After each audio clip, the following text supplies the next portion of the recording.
이 시간 하나님의 말씀은 요한계시록 17장 1절 말씀을 보도록 하겠습니다. 또 일곱 대접을 가진 일곱 천사 중 하나가 와서 내게 말하되 가로되 이리 오라. 많은 무리에 앉은 큰 음녀에 받을 심판을 내게 보이리라. 땅의 임금들도 그로 더불어 음행하였고 땅에 거하는 자들도 그 음행의 포도주에 취하였다고 곧 성령으로 나를 데리고 광야로 가니라.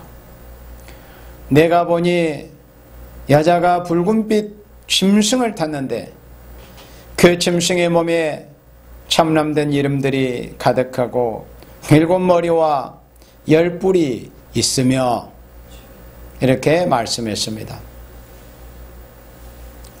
오늘 이 시간 말씀은 요한계시록 17장 3절에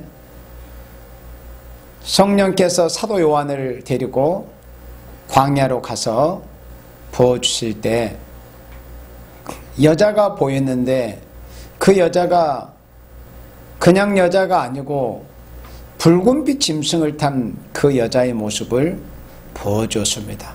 그런데 그 붉은빛 짐승을 탄 여자가 누구냐 하는 그 정체를 1절에서 말씀할 때 큰 음녀라는 것을 말씀을 했습니다.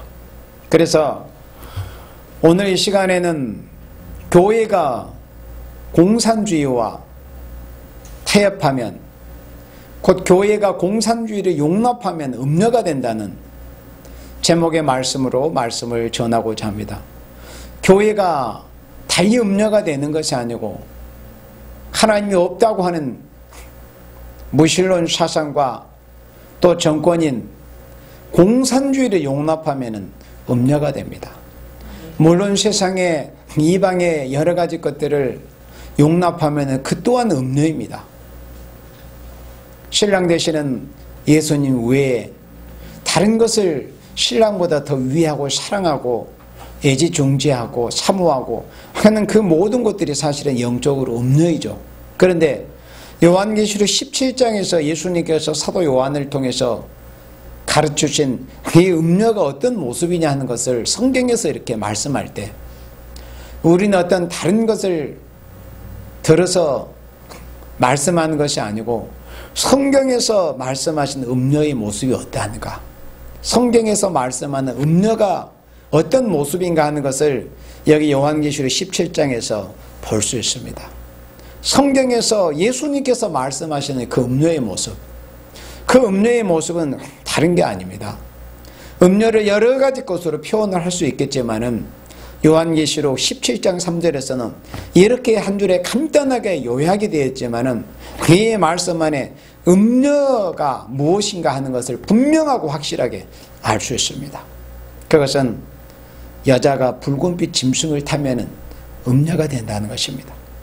붉은빛 짐승을 탄 음녀. 이 붉은빛 짐승은 요한계시록 12장에서 일곱 머리 열 뿔 가진 붉은 용이 나옵니다. 근데 일곱 머리 열 뿔을 가진 그 붉은 용이 요한계시록 13장에서 보니까 4절에서 보니까 그 붉은 용이 일곱 머리 열 뿔을 가진 붉은 짐승에게 권세를 주는 모습이 보여졌습니다. 그 붉은 짐승의 그 모습이 어떻다 하는 것은 요한계시록 13장에서 잘 볼 수 있습니다. 혼란한 바다에서 올라오는 그런 그 짐승의 모습, 일곱 머리 열 뿔 가진 그 짐승의 모습이고 공산 짐승의 모습을 보여준 그런 말씀입니다. 표범과 같고 또 사자 같고 곰의 발 같고, 그러니까는 그 세 짐승을 들어서 이 공산주의의 악랄한 속성이 어떻다는 것을 요한계시록 13장에서는 말씀을 해주신 것입니다. 곰처럼 강탈적이다고 그랬습니다. 표범처럼 간교한다는 거예요. 표범의 무늬처럼. 그리고 사자의 처럼 아주 무자비하다는 그런 말씀입니다. 그것이 바로 이 공산주의의 악랄한 속성이라는 것을 계시록 13장에서는 보여줬습니다. 그래서 그 계시록 13장에서 보여진 일곱 머리 열 뿔 가진 그 붉은빛 짐승이 계시록 17장에서도 여기 이제 이렇게 다시 보여지는데, 계시록 13장에서 보여진 7머리 10뿔 가진 그 붉은빛 짐승을 계시록 17장에서 보니까 여자가 그 붉은빛 짐승을 타고 있는 모습이 보여줬습니다. 바로 이러한 모습이 음녀라는 것을 계시록 17장 1절에서 분명히 이렇게 말씀했습니다. 많은 무리에 앉은 큰 음녀, 큰 음녀에 받을 심판을 너에게 보여줄 거다. 그런데 그 음녀는 어떤 모습을 하고 있었느냐? 여자가 붉은빛 짐승을 탔다고 그랬습니다. 곧 이 붉은빛 짐승이란 것은 하나님이 없다고 하는 그 사상을 가지고 그 사상을 기반해서 세워진 오늘의 공산주의 세력이요, 공산주의의 그 짐승의 정권을 가리킨 말씀입니다. 그래서 여자가 붉은빛 짐승을 탔다는 것은, 여기서 여자는 세상에 이런 모든 그 남성 여성 할 때 그 여자가 아니고 영적으로 교회를 가리킵니다. 계시록 12장에서는 해를 입은 여자와 같은 그런 이 아름다운 교회의 모습이 보여졌습니다. 그래서 예수님의 재림이 임박해온 이러한 때 우리가 신랑으로 오실 예수님을 맞이할 수 있는 교회가 되기 위해서는 계시록 12장과 같은 해를 입은 그 진리가 충만한 그런 교회, 그리고 그 어떤 세상의 것들과 어떤 이방적인 것들과 하나님이 없다는 것들과 용납하거나 또 타협하지 않는, 정말 신앙의 백절불굴의 절개를 지킬 수 있는 그런 발 아래 달이 있다고 하신 그 말씀처럼 성별된 성도들이 섬기는 그런 교회의 모습, 그리고 12별의 면류관을 쓴 것처럼 12사도의 순교적인 신앙의 사상을 이어받은, 순교의 계통을 이어받은 그런 교회의 모습을 이루어야만이 다시 오실 재림 예수님을 신랑으로 맞이할 수 있는 교회가 되는 것인데, 그런데 계시록 12장의 해를 입은 아름다운 그 초대교회와 대조해서 계시록 17장에서 또 다른 한 여자가 보여지는 겁니다. 그래서 계시록 17장에서 이 여자는 계시록 12장에서 해를 입은 여자와 대조되는 여자예요. 그러니까 사람들이 일컬을 때는 교회라고 이렇게 일컬음을 받는 그런 교회입니다. 계시록 12장도 그렇고 계시록 17장도 그렇습니다. 사람이 말할 때는 저곳이 교회다, 저 교회, 이 교회, 이렇게 표현을 할 수 있는 교회라고 하는 이름을 가진 곳들입니다.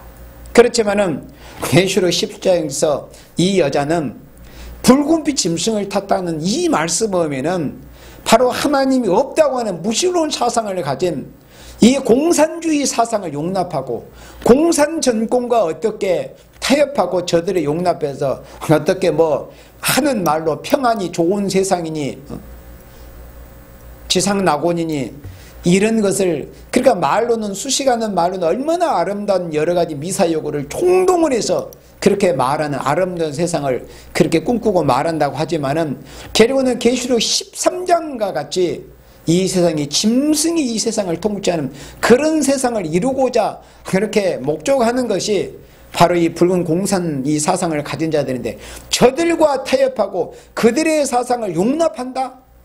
그것이 바로 큰 음녀라는 것을 계시록 17장에서는 이렇게 말씀을 한 겁니다.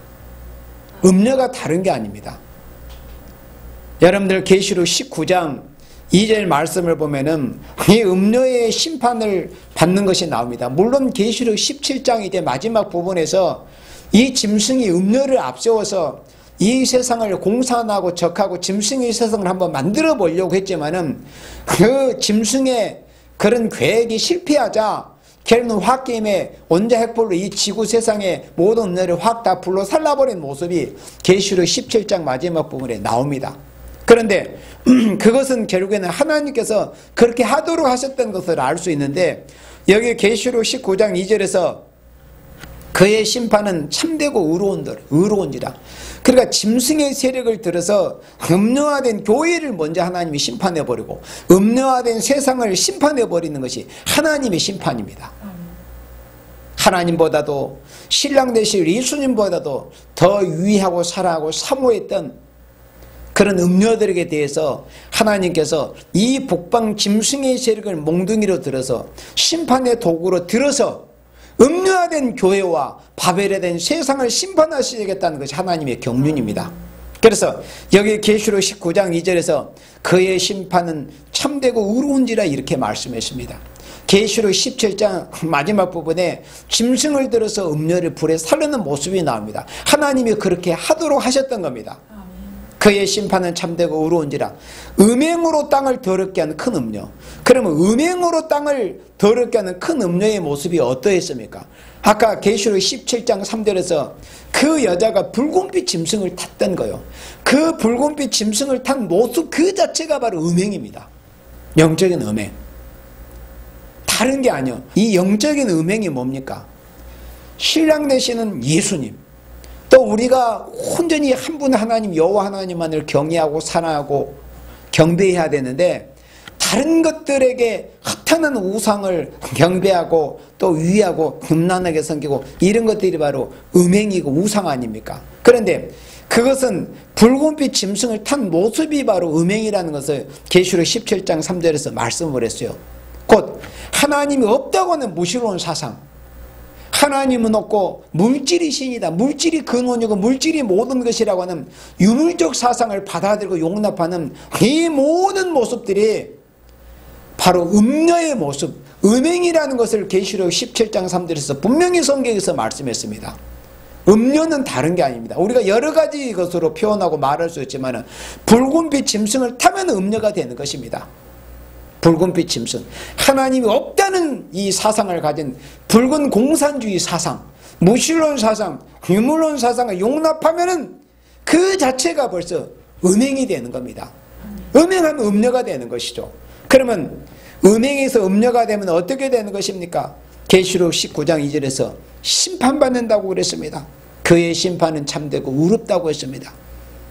음행으로 땅을 더럽게 하는 큰 음녀, 음행으로 땅을 더럽게 해서 그 음행이 뭐였습니까? 붉은빛 짐승을 탄 그 자체, 그 행각이 바로 음행입니다.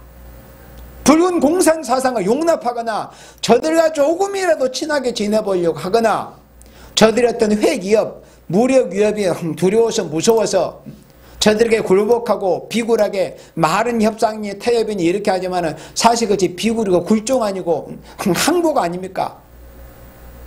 붉은빛 짐승을 탔다는 것, 붉은 공산주의 사상을 조금이라도 용납하면 신앙의 절개를, 그리스도인이라고 할지라도 신앙의 절개를 상실하게 되는 것입니다. 그래서 음행으로 땅을 더럽게 하는 큰 음료를 심판해버립니다. 여기서 음료는 오늘 이 시대에 사람들이 교회라고 일컫는 곳이라니까요. 교회라고 하는 곳들이에요. 교회라고 하는 곳이 붉은빛 짐승을 타버리면, 붉은 공산사상을 용납하면, 저들의 정권과 야합하고 협상하고 개울적 친합을 하면 그런 모습들이 바로 영적인 음행이고 음녀가 된다는 겁니다. 그러므로 음행으로 땅을 더럽게 하는 큰 음녀를 심판해 버리겠다고 그랬습니다. 그리고 자기 종들의 피를 그의 손에 갚으셨도다. 오늘날 1917년에 러시아에서 프롤레타리아 공산폭동이 본격적으로 일어난 이후에 공산주의, 지금 올해 2018년입니다. 벌써 101년째 되는 해입니다. 이 100여 년의 이 시간 동안에 이 공산주의 또 공산 독재라는 이름을 해서 얼마나 많은 생명들이, 아무리 적게 잡아도 1억 이상의 생명들이 죽음을 당했습니다. 살인마들입니다. 살인마 짐승이에요. 이 역사상 그런 짐승은 없었습니다. 1억 이상을, 원래 그 악마라고 사람들이 일컫는 히틀러, 노마의 레로, 이런 각 시대마다 미치광이 같은 그런 자들이 있었지만은 오늘날까지 역사상 공산주의처럼 그렇게 악랄한 집단이 없었습니다. 그런데 저들을 용납하고 저들과 친합해? 그것이 바로 음행이고 음료라는 것을 말씀을 했습니다. 자기 종들의 피를 그의 손에 갚으셨도다. 공산주의자들이 하나님의 사랑하시는 종들을 얼마나 많이 죽였으며 하나님의 사랑하시는 성도들 자녀들 얼마나 많이 죽였습니까? 지금 이 시간에도 핍박을 가하고 죽이고 있습니다. 실제로 중국 공산 정권뿐만 아니라 이 북한 우리 동포들, 귀하 성도들이, 기독교 신앙인들이 참된 신앙생활을 하는 가운데서 만약 그런 예배나 신앙생활이 발각이 되면 어찌 된다는 것을 다 알고 있지 않습니까? 그래서 음료를 심판해 버립니다. 그런 살인마 집단과 친하게 지내려고 해? 음행을 해? 그러므로 하나님께서 심판해 버리시겠다는 것을 말씀을 한 겁니다. 여기 계시록 19장 7절에 좀 더 넘어와서 보면은 음료와 반대되는 개념을 말씀을 했어요. 그러니까 성경에서 말씀하는 음료는 붉은빛 짐승을 탄 여자가 성경에서 말씀하는 음료다. 붉은빛 짐승을 탔다. 반드시 붉은빛 짐승, 붉은 사상, 붉은 공산주의 사상, 빨갱이 사상을 조금이라도 용납하고 저들과 친하게 지내보려고 하는 그 자체가 바로 음행, 곧 음료라는 것을 성경적으로 그렇게 음료의 개념을 말씀할 때, 그리고 반대되는 개념, 그러니까 성경에서 말씀하는 음료와 반대되는 개념이 계시록 19장 7절에서 이렇게 말씀을 할 때, 우리가 즐거워하고 크게 기뻐하여 그에게 영광을 돌리세. 어린 양의 혼인 기약이 이르렀고, 여기서 어린 양이 누구일까요? 우리가 유일하게 신앙을 해야 할, 우리가 유일하게 신앙을 해야 될 그리스도 예수님 아닙니까? 또 지금 이 시대에 우리가 유일하게 기대할 수 있는 분, 또 유일하게 오시기를 기다리는 분 누굽니까? 어린 양 되시는 예수 그리스도시지 않습니까? 2000년 전에 이 땅에 나사렛 예수로 말씀이 육신이 되어 오셔가지고 우리를 위해서 나를 위해서 십자가에서 대속의 죽음을 죽으시고 사흘 만에 부활하셨다가 40일 제자들에게 부활의 모습을 증거하시고 정하신 때가 되어서 승천하시고, 그리고 열흘 만에 당신의 이름 그리스도 예수의 이름으로 기도하고 부르짖는 다락방의 성도들에게 오순절날 성령을 강하게 내려 부어주신 분, 곧 보혜사 성령, 자신이 보혜사이시며 다른 보혜사이신 성령을 보내신 그 예수님을 말씀해서 여기서 어린 양이라고 그랬어요. 그래서 어린 양의 혼인 기약이 이르렀다. 그러니까 예수님이 혼인 기약이 이르렀다는 거죠. 누구와? 당신의 신부들과 어린 양, 예수님의 신부. 그런데 그 아내가 예비됐다고 그래요. 아내가. 그러니까 우리는 교회라고 하는 것은 어린 양 되시는 그리스도 예수님만을 신랑으로 믿고 신하고 의뢰하고 기다리고 사모해야 되는 그런 이 집단, 그런 곳이 바로 교회라고 하는 곳입니다. 그런 공동체가. 그런데 교회라는 곳에서 또 교회 지도자라고 하는 그런 이 칭함을 받는 그런 자가 붉은 공산주의 사상을 용납하고 저들과 친합하고 뭔가 저들과 타협하고 협상하고 뭔가 협상이 진행이 잘 될 거라, 이게 사람이 겉으로 단순히 생각할 때는 인간적인 적으로는 참 그럴 수도 있겠지 하겠지만은, 우리 하나님의 사랑하신 자들은 무엇이든지 성경 말씀을 기준에서 성경 말씀을 다림줄로 바로 항상 띄어가지고 모든 것을 분별을 해야 돼요. 분별을 해야 됩니다. 그렇지 않으면은 어리석게, 순진함 갖고 어리석은 것은 다릅니다. 분명히 그런 말을 구분을 잘해야 됩니다. 사람이 순수하고 순진한 모습이 있잖아요. 그러나 순진함이 어리석다는 의미가 포함이 되어서는 안 됩니다. 그런데도 순진한 것인 건 절대 순진한 게 아닙니다. 어리석은 것입니다. 하나님이 없다고 하는 무신론 짐승의 사상을 가진 자들을 용납을 해, 저들과 친합해, 저들과 왕래하려고 해. 그것이 뭡니까? 바로 음행이라는 것을 말씀을 했습니다. 그런데 그리스도의 신부 어린 양의 혼인 기약이 이르렀고 그 아내가 예비하였으니, 우리는 계시록 17장에서 붉은빛 짐승을 탄, 그러니까 붉은 공산주의 사상을 용납하는, 또는 무신론 사상과 하나님이 없다고 하는 물질을 신으로 여기는 유물론 사상을 용납하는 음녀가 될 것인가? 오늘의 교회가 이 기로에 지금 놓여있어요. 지금 이 시기에 음녀가 될 것인가? 아니면은 정말 우리를 위해서 십자가에 죽어주시고 멀지 않은 장래에 성경 말씀 그대로 구름을 타고 다시 재림하실 예수님만을 일구올심 기다리면서 신앙의 정절을 지키면서 어떤 어려움과 핍박이 있을지라도 주님 오시기만을 기다리며 애은의 말씀을 읽고 듣고 지키고 신앙의 정절을 지키는 그리스도 예수님이신 어린 양의 신부가 될 것인가? 이런 기로에 지금 이 시기에는 분명히 우리가 서 있다는 것을 알아야 됩니다.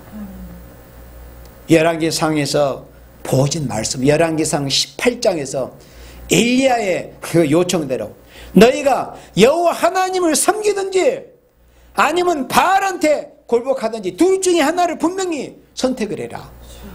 오늘 이 시대에 한국교회가 세계교회뿐만 아니라 한국교회가 분명히 그런 모습을 보여야 돼. 분명히 양당 간에 여호와 하나님을 섬길 것인지 아니면은 하나님을 대적하는 저 붉은 짐승의 사상을 가진 붉은 공산주의 세력을 용납하고 저들과 개울 친합을 할 것인지, 그렇게 해서 은행하다가 음료로 심판을 받게 될 것인지, 아니면 다소 어려움이 있고 핍박과 여러 가지 고난과 어려움이 있을지라도 예수님께 대해서 신앙의 정절을 지켜서 다시 예수님이 구름을 타고 다시 오시는 그때 재림하실 예수님을 두려운 심판 주님이 아닌 신랑 예수님으로 영접할 그런 교회가 될 것인지, 이 양자 성택의 이 기로에 지금 우리 모든 한국교회와 전세계 교회가 지금 서 있습니다.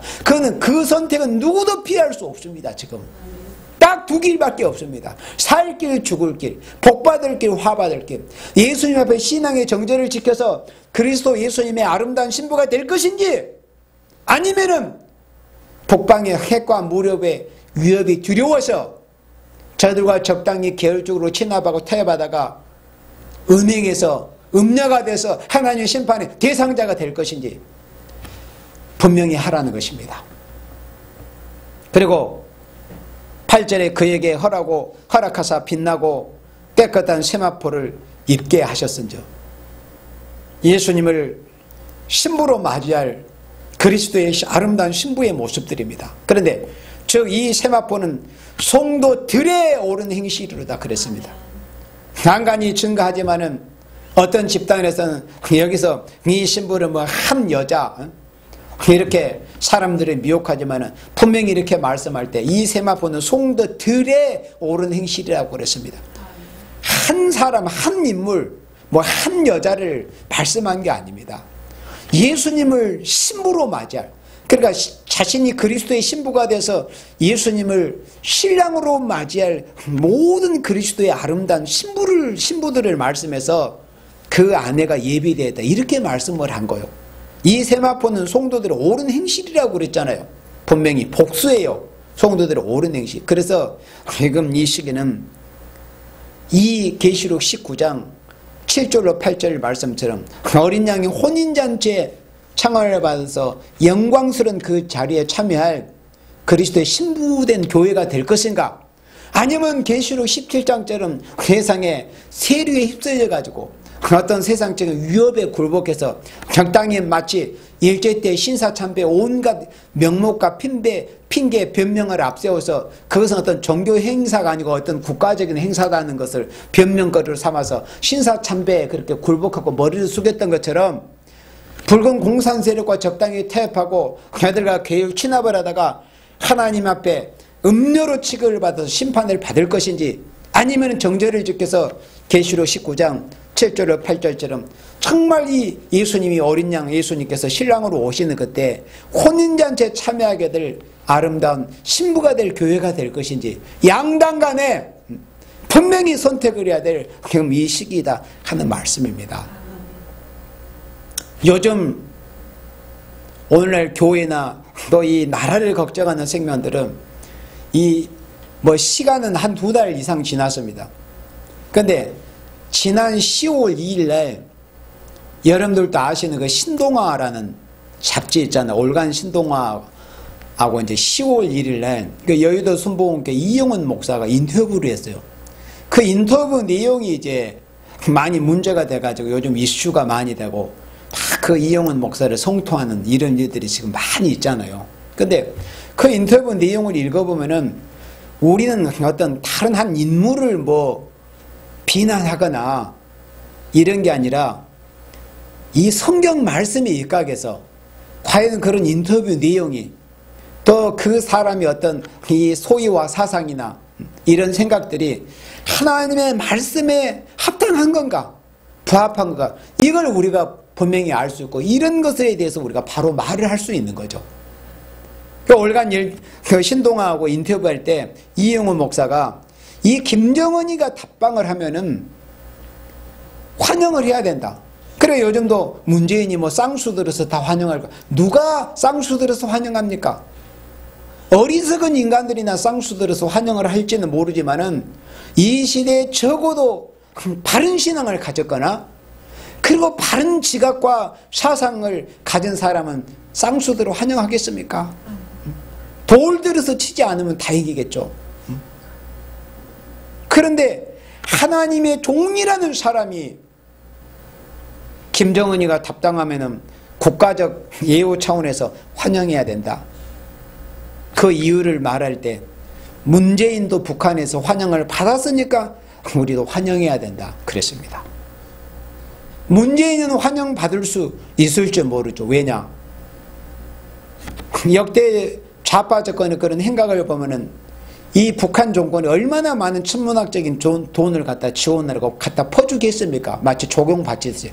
그러니까는 마치 그런 것이 어떤 물질적으로 고마우니까 환영을 할 수도 있을지도 모른다고 했죠. 그러나 김정은이 저 녀석이 만약에 이 대한민국 땅을 지나서 넘어와서 서울이든 대한민국 자유진영에 오면은 환영을 받을 만한 녀석입니까? 김정은이 우리 민족에게 그의 해랩이 김일성, 그의 애비 김정일이 이 대한민국에 산 우리 한민족 동포들에게 오늘날까지 얼마나 많은 피해를 입혔습니까? 6.25 사변에 이 소련의 개가 돼가지고 38선 이북에 북한 땅을 점령을 해가지고 지금까지 수십 년 동안 북한 동포를 압제하고 6.25 사변을 일으켜서 수백만의 인명이 죽게 하고 수백만의 인명이 부상을 당하게 하고 1000만이 넘는 생명들이 이산가족의 그런 아픔을 당하게 한 그 장본인이 바로 누구냐? 김일성이 아닙니까? 그 짐승 새끼의 손자, 자식이 김정일과 김정은 아닙니까?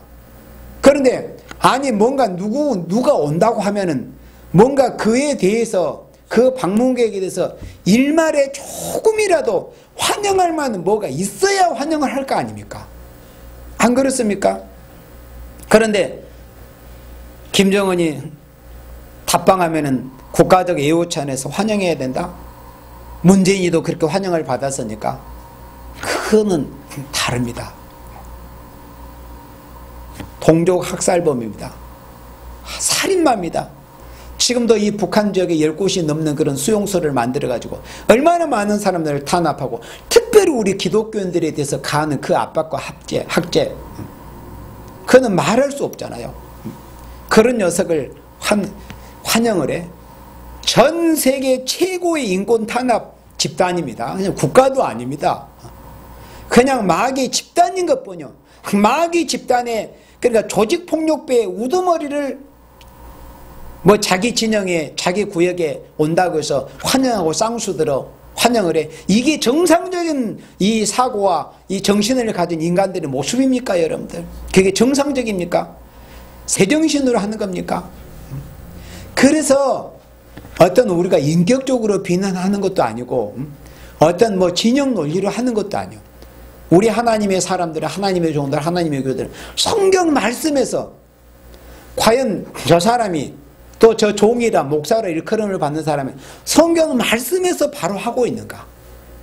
성경 말씀에서 이걸 따져가지고 성경대로만 우리가 잘한 것은 잘했다고 격려도 하고 또 환영도 하고 박수 쳐줄 수도 있어요. 그러나 성경에 입각해서 잘못되고 하나님을 대적하는 이런 모습을 보면 우리는 하나님의 종들로서 하나님의 사람들로서 우리가 입을 닫고 잠잠하고 있어서는 안 되겠죠. 잘못한 것은 잘못했다고 해야 그게 신앙 양심이지 않습니까? 그리고 이용훈 목사가 또 이렇게 말했습니다. 북한에 대해서도 잊지는 말제. 지금도 이 중국의 상해에 가면은 난징 학살 그 기념관에 가면 이제 그런 문구가 있다고 그걸 뭐 인용해가지고 그렇게 말을 했더라고. 내가 그 인터뷰를 한번 딱 전문을 다 읽어보니까. 그러면서 북한에 대해서도 잊지는 말제. 그래, 잊지는 말자는 거. 그 말, 거기까지는 아주 좋은 표현이잖아요. 김일성, 김정일, 김정은, 저 김승 새끼들이 우리 한민족 이 동족들에 대해서 그 행한 그런 악행을 잊지는 말자. 여기까지는 좋은 듯하게 들리지 않습니까? 북한에 대해서도 잊지는 말자. 용서하자. 용서하고 품을 수 있어야 된다. 그러면 성경에 지식이 없는 사람들은 영적으로 깨어있지 못한 사람들은 정말 아름다운 표현입니다. 잊지는 말자. 좋은 표현이다. 뭐 어떤 일제의 압박을 잊지는 말자 하는 것처럼 잊지는 잊지 않아야죠. 그런데 용서하고 품을 수 있어야 된다. 자, 그러니까 성경 그리스도 호세아 4장 6절에 내 백성이 지식이 없어서 망한다고 말씀했거든요. 이게 무슨 말씀이냐? 잊지는 말자. 그 다음에 용서해야 된다. 그럼 성경에서 용서를 누구에게 하라고 하셨는가 하는 그 말씀 한 구절만 읽어보면 답이 나와요. 이영훈 목사가 잘못됐다는 것이 나옵니다. 자, 우리 누가복음 17장 3절 말씀에 보면은 과연 우리 예수님께서 우리 기독교의 유일한 신앙의 대상자이신 예수님께서 말씀하시기를 이렇게 말씀했어요. 누가복음 17장 3절에 너희는 스스로 조심하라. 만일 내 형제가 죄를 범하거든. 그러면 실제로 있잖아요. 이 북한의 동포들은 육적으로는 우리 형제가 맞습니다. 우리 동족, 그건 부인할 수 없잖아요. 육적으로는 뭐 조상 거슬은 다 뭐 같은 그 이상 가족 서로 한 가족이 지금 갈라져 있기도 하니까. 그런데 내 형제가 죄를 범하거든 그렇습니다. 그러면 죄를 범하거든 어떻게 해야 되냐? 경계하고 그 다음에 언제 용서하라는 것을 말씀했어요. 용서하는 시점을 말씀했습니다. 그 용서하는 그 타당성에 대해서 예수님이 가르치신 겁니다. 타당성과 시점을 언제 용서를 해야 될 것인가? 회개해야 된다. 회개하는 일은 타당성이 돼야 된다. 회개한 후에, 그러니까 용서하는 시점이라는 것은 반드시 회개가 선행이 된 다음에 그 다음에 용서를 해주라. 이렇게 예수님이 가르쳐 준 겁니다. 이거는 사람의 말도 아니고 내 주장, 누구의 주장 말도 아닙니다. 예수님이 이렇게 가르쳐 준 겁니다. 우리의 신앙의 대상자심, 천하 인간의 구원을 주실 만한 분이 누굽니까? 예수님 한 분뿐입니까? 그 구세주 예수님께서 이렇게 우리에게 가르쳐 준 겁니다. 우리가 유일하게 신앙을 해야 할, 회개하거든 용서해라. 그러면 보세요. 이영훈 목사의 말대로 김정은이가 우리나라에 온다고 합시다. 그럼 이 김일성이 우리 동족을 수백만 학살했죠. 김정일, 그놈 천안함 폭치물에서 우리 아까운 장병들이 46명, 그리고 한주호 준이 얼마나 아까운 죽음을 당했습니까? 연평도 포격으로 해병대 온 2명이 전사하고 또 민간인들도 죽고 피해를 당했잖아요. 또 그런 트라우마에 시달리고 있잖아요. 그 유가족들이 언제 저놈들이 잘못했다고 회개를 하고 빌었습니까? 유감표명이라고 한 적이 있습니까? 그리고 하는 말이 유감표명이란 그게 말장난에 불과한 겁니다. 회개라는 것은 진정성 있게 진짜 내가 잘못했다.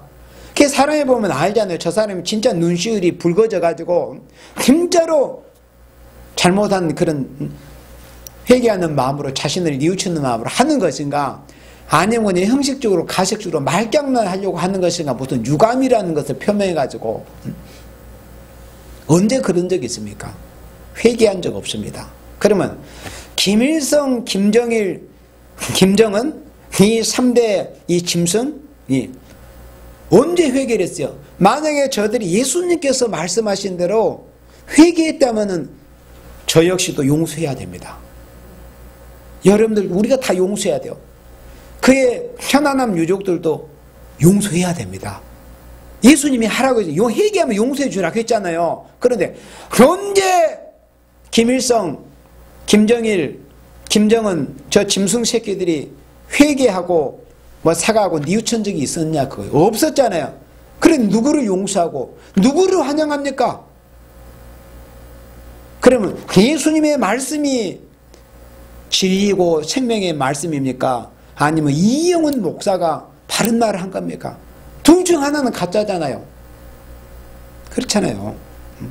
예수님이 이렇게 말씀했습니다. 분명히 말씀했어요. 4절에 만약 하루 7번이라도 내게 죄를 얻고 7번 내게 돌아와 내가 회개하노라 하거든 너는 용서. 그러니까 예수님은 얼마나 이 긍휼과 자비가 풍성하신 분이랑 알 수 있잖아요. 그런데 이렇게까지 기회를 주셨는데도 아니 7번 죄를 범했다 할지라도 7번 다 용서해줘라. 이것이 하나님의 사랑이에요. 그러니까 얼마나 회개 문이 열려 있습니까? 얼마나 용서받을 수 있는 길이 열려 있냐고요. 얼마나 넓게.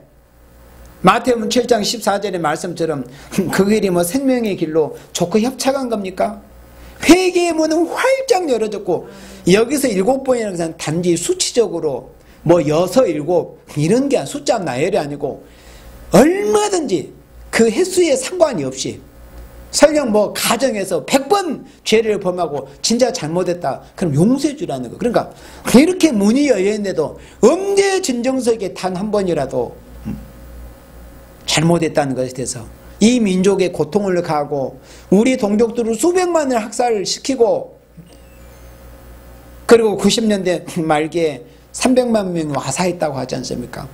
그런 우리 동족들에 대해서, 우리 동포들에서 간 이런 이 학정, 이런 악행에 대해서 언제 제대로 한번 뉘우쳐봤냐 그거예요. 그런데 그런 이 사탄의 새끼, 마귀 새끼를 환영을 해? 그런 말을 짓거리는 자가 정상적인 하나님의 종이라고 할 수 있습니까? 여러분들, 그게 바로 성경에서 말씀하는 음료입니다. 성경에서 말씀은 음료. 붉은빛 짐승을 탄 그 자체가 음료라고 분명히 계시록 17장 3절에서 말씀했잖아요. 다른 게 음료가 아닙니다. 붉은빛 짐승, 그리고 붉은 공산주의 사상을 그대로 지니고 있는 그런 자들을 용납하고 회개도 하지 않은데, 회개하면 공산주의 완장을 그대로 차고 있을까요? 아무리 골수빨갱이라도 예수님을 만나서 진짜 회개해버리면 누가 너 그 완장 보기 싫으니까 벗어 떼어내 이렇게 안 해도, 성령을 받고 예수님을 만난 사람 스스로 부끄러워서, 이게 사탄의 자식들, 사탄의 도구가 된 자들이 할 짓이지 이것이 참된 하나님 형상으로 지음받은 사람이 할 짓이 아니구나 하고 스스로 떼내버리는 거예요. 스스로 자신이 나는 공산주의가 싫다, 난 공산주의가 싫어요, 그 이승복 그 열사의 그런 말씀처럼 그렇게 되는 거예요. 진짜 예수님을 만나고 진짜 성령을 받으면. 왜요? 붉은 공산주의라는 것은 하나님을 정면으로 대적하는 마귀의 세력입니다. 마귀가 형성하게 한 그런 사상이 바로 붉은 공산 사상이기 때문에 그런 거예요. 하나님을 정면으로 대적하는 적그리스도의 세력의 가장 핵심이 바로 붉은 공산주의 세력입니다. 그런데 그들을 격대시하고 용납을 해? 그게 바로 음료라는 것을 말씀을 했습니다. 그런 모습들이 음행이라는 것을 말씀을 했어요. 그리고 또 이런 말까지 했습니다. 남북에 한 20년쯤 한 집안에서 두 체제로 이거는 연방제를 말하는 겁니다. 두 체제로 살다가 완전한 통일이 되지 않을까. 그러니까 그 사람은 이 아주 먼 오래 무슨 고대 역사 아니 뭐 이런 것을 뭐 떠나서 가까운 1975년에 망했던 그 온란 패망의 역사만 아주 단순하고 몇 구절만 제대로 읽어보고 정신을 차려서 깨 있다면은 그래 이런 말을 짓거릴 수가 없죠. 한 집안에서 두 체제로 살다가 그러다 보면 뭐 평화 통일이 되지 않을까. 그런 정신 상태를 가지고 있었던 게 온란 패망 직전에 소위 종교인이라고 하는 자들의 그 썩어빠진 정신 상태였습니다. 그러다가 온란이 패망했어요. 그래서 80만 명의 보트 피플이 발생하고 100만에서 300만 그런 정도의 많은 생명들이 온람이 공산화되자 온갖 여러 가지 악행을 통해서 죽임을 당했습니다. 그게 온람 패망의 역사입니다. 원래 공산주의에 친하게 지내자고 앞장서는 정치인들, 종교인들, 만약에 가정에서 이 한반도가 공산화된다면 저들이 무사할 것 같습니까? 박헌영을 비롯해서 여러 가지 골수 빨갱이들이 나중에 훗날 김일성에게 어떻게 숙청을 당하고 어떻게 죽임을 당했는가, 그런 역사도 안 읽어봤을까요? 모를까요? 알고 있을 겁니다. 알고 있지만은 그런 것이 다 영적인 문제입니다. 그건 마치 옛날 지나가버린 일일 뿐이고 지금 이 시대는 그런 일이 일어나지 않을 거라고 넌지 생각해. 그게 어두운 흑암에 잠겨있기 때문에 그러는 거예요. 영적으로 깨어있지 못하고. 그리고 예언의 말, 근본적인 게 뭐냐면 예언의 말씀을 알지를 못해서 그런 겁니다. 계시록과 선지서의 말씀, 하나님께서 선지자들을 통해서 어떻게 인간 종말에 무슨 일이 있을 것이라는 것에 대한 이 하나님의 말씀을 근본적으로 제대로 알지를 못한 그런 무지의 소치입니다. 고려 연방제라는 것이 김일성의 소위 말하는 통일 전략 전술입니다. 연방제를 통해서 뭐 통일로 가자. 그리고 작년에 뭐 헌법 개정한다는 것이 결국에는 이 불발이 됐지만은 그 헌법 개정을 통해서 지방 분권을 강화하자는 것이 그런 얄팍한 공산 척하로 가는 그런 얄팍한 속셈들이 다 거기에 들어가 있었던 거예요. 권력을 분산해서. 그리고 이제 결국은 연방제로 가자는 그런 단계를 거치려고 하는 거예요. 그렇게 하나님의 종들이라고 이름한 자들이 어리석다는 겁니다. 그게 바로 복계의 적화 전략 전술입니다. 연방제 운운하는 것들이 전부 다. 북한이든 남한이든 누구든지 연방제 운운하는 자들은 전부 공산주의 그 전략 전술에 말려진 자들입니다. 그 용어 전술에 다 말려들었습니다. 하나님의 종들만큼은 그렇게 되지 않아야 될 것 아닙니까? 그리고 이자가 뭐라고 했냐면 개성공단을 문 닫을 게 아니라 그런 개성공단을 10개 좀 만들었다면 오히려 북한이 달라졌을 거다. 아니 얼마나 무지하면 이런 말을 할 수 있을까요? 우리 웬만한 대한민국 사는 바른 사상에 가는 사람 다 알잖아요. 개성공단에서 우리 동포들이 그래 그 노동자 농민들이 다 우리 동포들 아닙니까? 저 빨갱이 공산 정권 저놈들이 나쁜 거지. 근데 이 개성공단에서 일하는 그 노동자들이 그 하루에 몇 시간을 일을 해가지고 받은 돈을 자기 손으로 그대로 고스란히로 받아가지고 그걸 자기의 삶에 보태는 줄 이렇게 알고 있는가 봐요. 전부 달러도 지급합니다. 그 품삯을 달러로 지급을 하고 직접 노동자 손에 가지 않습니다. 전부 이 공산 정권에서 다 몰수합니다. 그렇게 해가지고 그 일한 것을 적당히 일하는 노동자들한테 적당히 분배하는 정도밖에 안 됩니다. 그게 개성공단의 실체라는 것을 아는 사람들 다 알잖아요. 물론 모르지 않을 겁니다. 그들도. 그런데 그런 걸 알고 있으면서도 개성공단을 10개쯤 만들었다면 북한이 달라졌을 거다. 임금 착취를 몰라서 달러로 지급된 돈들이 북한 동포들한테 무슨 그게 효용 가치가 있겠어요. 북한 동포들이 달러 어디다 사용할 때가 있겠어요. 그 달러가 어디로 가겠습니까?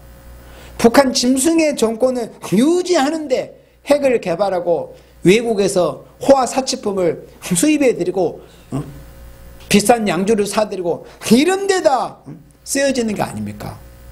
그런데도 개성공단을 10개쯤 만들었으면 북한이 달라졌을 거다. 얼마나 한심한 소리입니까?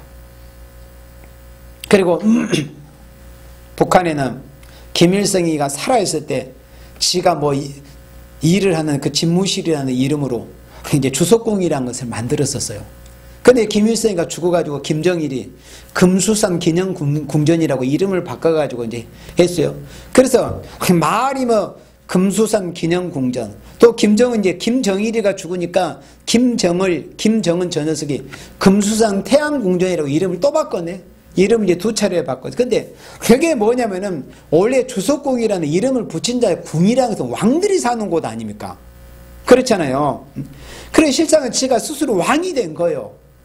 우리 북한 독보들은 이 짐승의 정권 김일성이라는 그 악마 왕의 노예가 되었던 것뿐입니다. 그런데 금수산 태양궁전이라는 곳은 실상은 말이 뭐 태양궁전이라고 굉장히 의리의리하고 백악관 청와대 이런 것보다 훨씬 더 규모가 크고 더 어마어마한 투자가 된 곳인데 사실은 그 무엇에 사용되고 있느냐?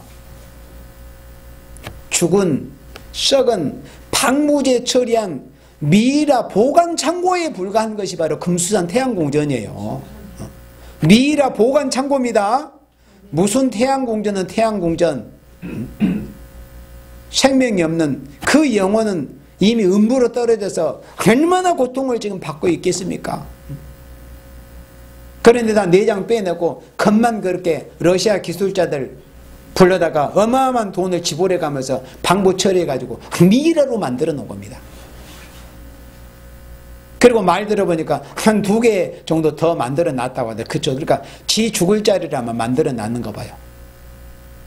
그러니까 금수산 태양궁전이라는 것은 말의 궁전이고 뭐 의리라고 사람들이 그 내면이 어떻다는 것을 생각하지 않으면 굉장히 볼거리, 어떤 관광의 어떤 장소로 생각을 합니다. 그러나 정확하게 말하자면은 썩은 미이라 보관 창고에 불과한 겁니다. 금수산 태양궁전이라는 곳이. 왜 그걸 모른대요? 그리고 수천억이 투자됐다고 하잖아요. 그걸 또 연간 그렇게 유지하는 비용이 얼마나 많이 들겠습니까? 개성공단 만들어서 결국은 그런 데 돈이 들어가게 하고 핵무기 개발, 일당 독재, 짐승의 정권을 이어주게 하는 그런 곳에다 보태주는 것밖에 되지 않습니다. 그래서 어떠한 그런 원조도 꺼내야 됩니다. 오늘날 교회들도 마찬가지입니다. 이용만 당하는 것뿐입니다. 뭐 평양에 과학대학을 세워줘? 무슨 병원을 세워줘? 조영기 심장병원을 세워줘? 이게 전부 이 붉은 공산 세력이 전부 농락만 당하고 이용만 당하는 것뿐이지 아무것도 아닙니다. 결국 이용, 저들의 통일 전략 전술에 말려들어가지고 이용만 당, 한 번 걸려들면 잘 빠져나올 수가 없기 때문에 계속 그것을 그치지를 못하는 겁니다. 그리고 하나같이 이 공산주의자들의 수괴들의 모습이 그래요. 원래 미이라를 보존했던 것이 레닌이 1924년에 죽었을 때 미이라로 소련의 기술자들이 만들어가지고 모스크바에 전시해 놨습니다. 스탈린이 53년에 죽을 때 또 그랬어요. 또 모 대통령이 죽으니까 또 그랬네. 이 베트남에 또 국보라고 취향하면 그 마귀 새끼 호치민이 죽으니까 또 하노이에다가 또 그렇게 똑같이 만들어 놔서 또 그래서 김일성이 죽으니까 또 똑같이 만들어. 김정일이 죽으니까 또 똑같이 만들어. 그 다음은 누구 차례겠죠? 김정은 차례겠죠? 그러나 그때까지 아마 저 정권이 무사할지 그거는 더 두고 봐야죠. 그런 것이 바로 붉은 공산주의라 이름하는 자들의 그런 모습이에요. 그런데 저들을 용납을 해. 회개한 것도 없이. 회개하면 스스로 공산주의 간판 내립니다. 회개하면 아까 말씀했던 것처럼 아무리 골수빨갱이라도 성령 받고 예수님을 진짜 인격적으로 만나면 그게 스스로 부끄러운 거예요. 이게 내가 하나님의 대적의 편에 섰었구나. 스스로 부끄러워서 누가 강요하지 않아도 스스로 그게 다 부끄러워서 다 떼내버린 거예요.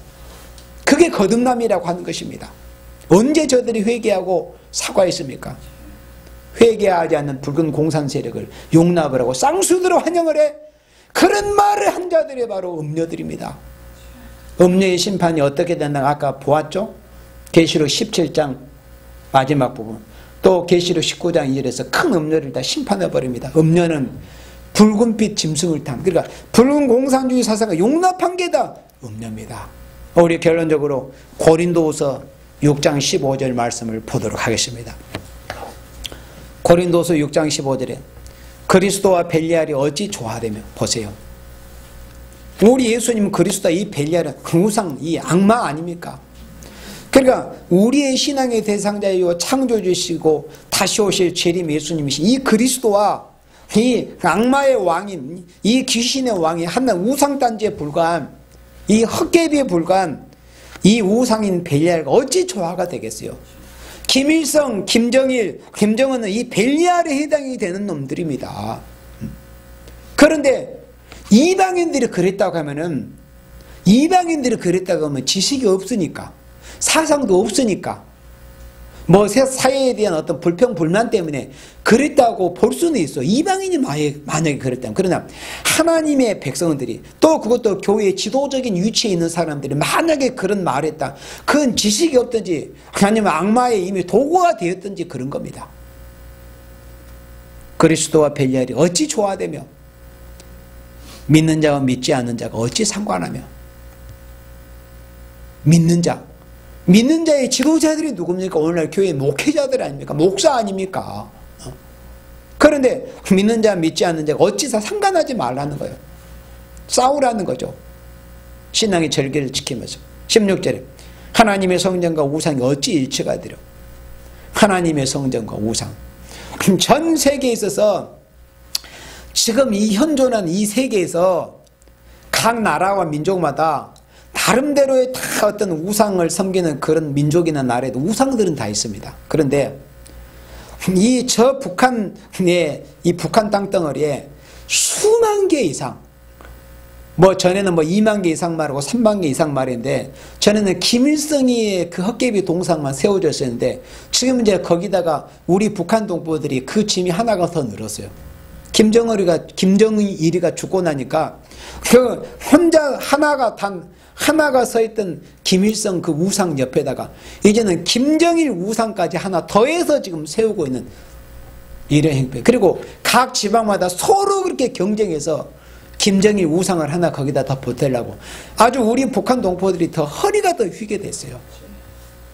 전 세계 인류 역사상 유례없는 우상 숭배 집단이 바로 저 북한 공산 집단입니다. 우상 하나같이. 그런데 하나님의 성전과 우상이 어찌 일치가 되려? 이런 우상 숭배의 집단. 그리고 김정은이는 정확하게 말을 하자면은 김일성 태양신교회, 김일성 주체사상교든지 김일성 태양신 우상교회 이 사제에 불과한 놈입니다. 김일성 우상 종교에 있어서 제일 우두머리. 그러니까 김일성 우상교회 이 사제에 해당하는 놈이 이 김정은이에요. 그런데 하나님의 거룩한 영적 제사장이라고 하는 목사라는 사람이 입에서 그런 말이 나와요? 그게 가당키는 합니까? 하나님의 성전과 우상이 어찌 일치가 되려? 우리는 살아계신 하나님의 성전이라 그랬습니다. 결코 우상을 용납해서는 안 됩니다. 김정은이는 지금 우상의 수괴입니다. 우상의 수괴. 김일성과 김정은이라는 우상단지들을 가장 앞서서 섬기는 그런 우상교회 이 사제가 바로 김정은이에요. 그런데 그런 놈을 우상의 사제, 그러니까 구약때 같으면 바알신을 섬기는 바알 선지자의 우두머리를 쌍수들어 환영해서 거룩한 하나님의 여호와의 성전에서 대제사장과 제사장과 레위인들이 일렬로 종대해가지고 쌍수들을 흔들고 이런 짓을 하면 그러면 어떻게 됩니까? 돌로 쳐서 죽여야 됩니다. 그게 구약때의 모습 아닙니까? 바알 선지자의 우두머리가 오는데 거룩한 여호와의 성전의 제사장들이 쌍수들을 환영해? 그게 될 일입니까? 하나님의 성전과 우상이 어찌 일치가 되리요? 우리는 살아계신 하나님의 성전. 이와 같이 하나님께서 가라사대 내가 저희 가운데 거하며 도로 행하여 나는 저희 하나님이 되고 저희는 나의 백성이 되리라. 얼마나 감사한 말씀입니까? 이런 하나님이 우리의 하나님이요. 천지를 창조하시고 생명을 주관하시고 인류의 역사를 주관하시고 어리석게도 하나님의 말씀을 알지 못함으로 하박국 1장 말씀에 왜 하나님이 북방 세력을 세워놓으시는가 그것조차 모르기 때문에 그렇게 어리석은 말들을 짓거리고 있는 겁니다. 하나님의 종이라는 사람들이. 북방은 우리 하나님의 백성들을 하여금 경계하기 위해서 정신 차리고 깨어있고 기도하고 하나님께 회개하고 재림의 예수님을 맞이할 준비를 갖추게 하는 그런 경계로 삼기 위해서 북방을 진노의 몽교로 하나님이 세워놓으시는 것뿐 그 외에는 아무것도 아닙니다. 그런데 하나님이 주시는 몽둥이가 무서워서 몽둥이 앞에 절하고 몽둥이를 우상시하고 몽둥이를 쌍수들로 환영을 해? 얼마나 어리석은 것입니까? 그래서 내 백성이 지식이 없어서 망한다고 그랬습니다. 그래서 교회가 주님께서 맡기신 그 양들이 지도자, 목자라는 사람 잘못 만나면 다 교회가 에스겔 9장처럼 교회 안에 성전이라 이름하는 곳에 시체로 다 산을 이루게 되는 것이 그것이 선지서의 말씀입니다. 목자들을 잘 만나야 됩니다. 그래서 결론적으로 계시록 18장 4절에서 내 백성아 거기서 나와 그 죄에 참여하지 말으라. 그런 목자라고 하는 그런 자가 있는 곳에서 나와야 된다는 거예요. 회개하지 않으면 이미 절개를 상실해버린 이상 나와라. 떠나야 된다. 그래야 하나님이 내리시는 진노 심판을 피할 수 있다.